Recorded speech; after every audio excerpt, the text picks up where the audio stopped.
गंगा किनारे एक घना जंगल था, जहां साधु कबीर नाथ अपनी साधना में लीन रहते थे। उनकी आंखों में वैराग्य का तेज था और दिल में भक्ति की अग्नि। वहीं पास के गांव में रूपा नाम की एक युवती थी, जिसकी सुंदरता की मिसाल पूरे गांव में दी जाती थी। रूपा के मन में कबीरनाथ के प्रति एक अजीब सी आकर्षण था, जिसे वह समझ नहीं पाती थी। एक दिन रूपा गंगा किनारे पानी भरने आई। कबीरनाथ ध्यान में बैठे थे। रूपा ने उन्हें देखा और अनजाने में उनके पास जाकर बैठ गई।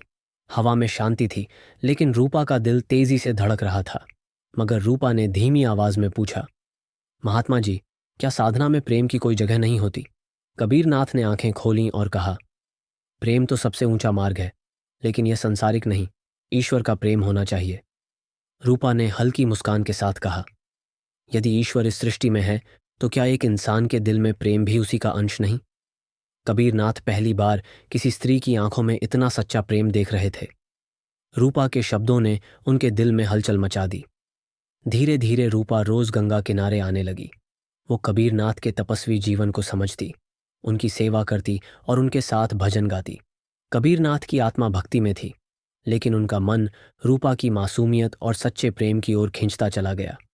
रूपा ने एक दिन कबीरनाथ के सामने अपना दिल खोल दिया। महात्मा जी, मैं आपसे प्रेम करती हूँ।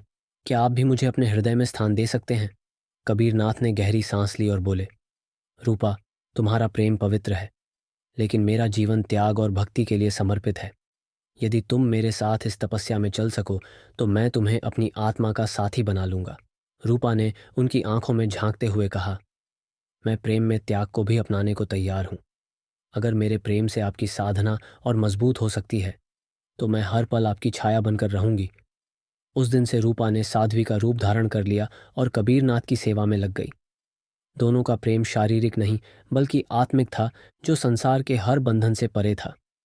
गांव वालों का कहना था कि जब भी गंगा के किनारे सुबह की आरती होती, तो हवाओं में उनके प्रेम और भक्ति की खुशबू महसूस की जाती थी।